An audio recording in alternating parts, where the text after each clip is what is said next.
Urban Field Study of Youghal, County Cork. Learning Outcomes.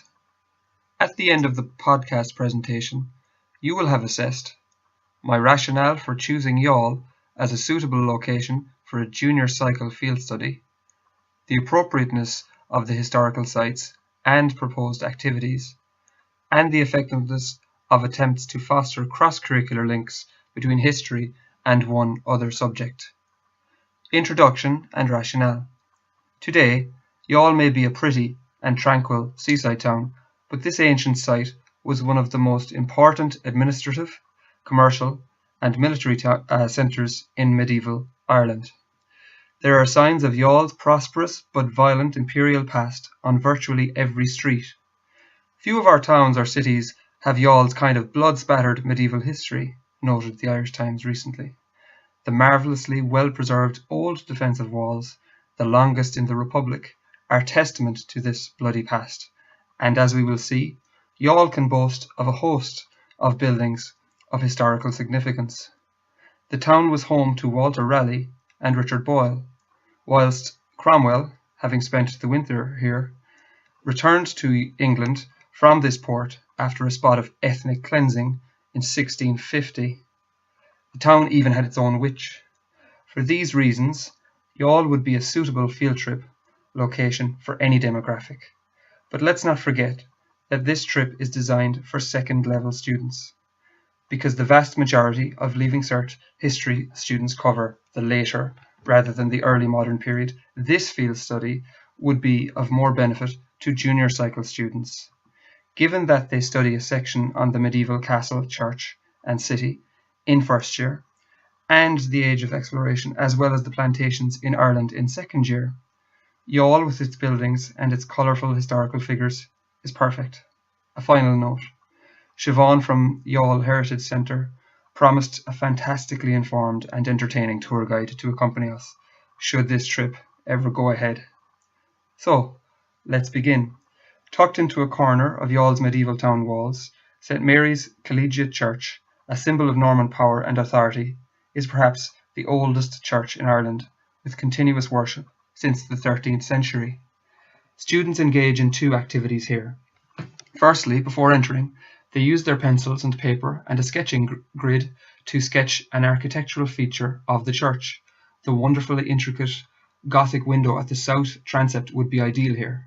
Before they begin, students are quizzed by the guide and myself as to the difference between Gothic and Romanesque architectural styles, which they will have covered in class, learning to appreciate the skill of the stonemasons here and practice the key skill of being creative. Activity 2.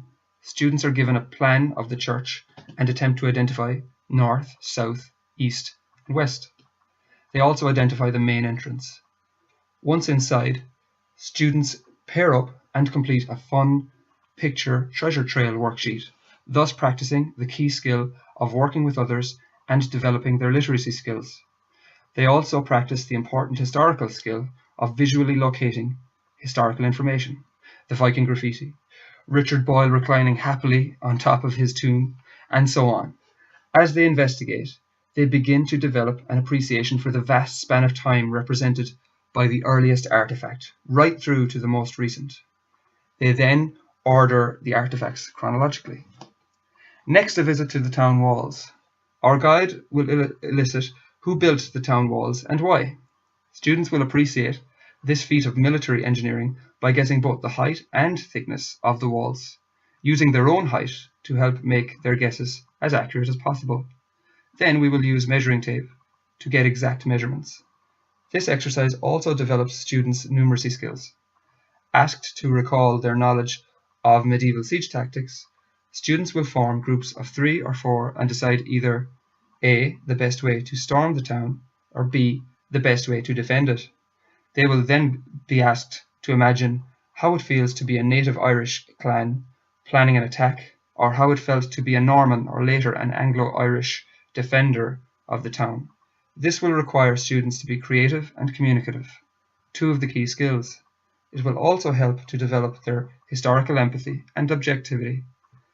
Within a stone's throw of the town walls is Myrtle Grove, once home to Walter Raleigh, This is a fine and rare example of a late medieval unfortified dwelling, as our guide will explain as we stand just outside the grounds.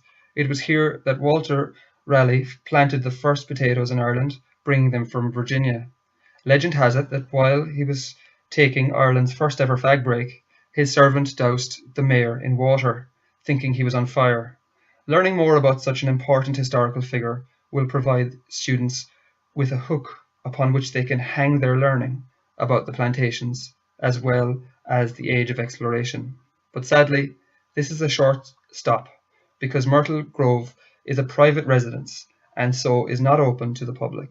Students will be asked if they are disappointed by this and if they feel that heritage sites such as this should by law be open to the public, or whether private residents should be allowed to live in privacy and peace.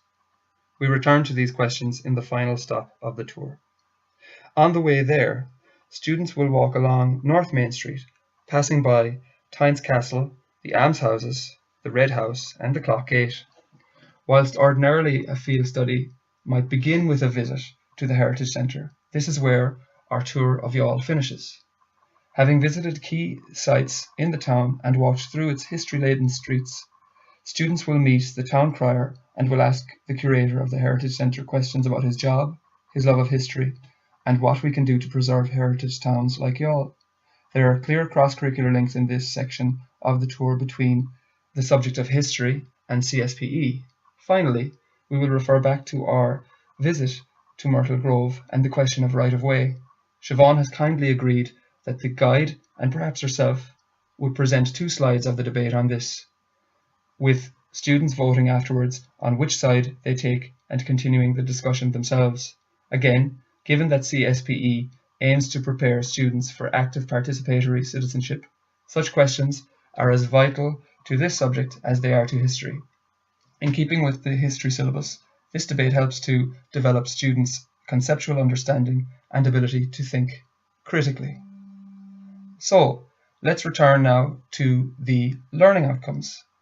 You have assessed my rationale for choosing Youghal as a suitable location for a junior cycle field study, the appropriateness of the historical sites and their proposed activities, and 3, the effectiveness of attempts to foster cross-curricular links between history and one other subject. In terms of the hidden curriculum, one of the goals of any worthwhile field trip is to instill in teenagers a deep appreciation of culture and heritage. It is hoped that students will leave Youghal wishing to come back with friends or family members. Thank you.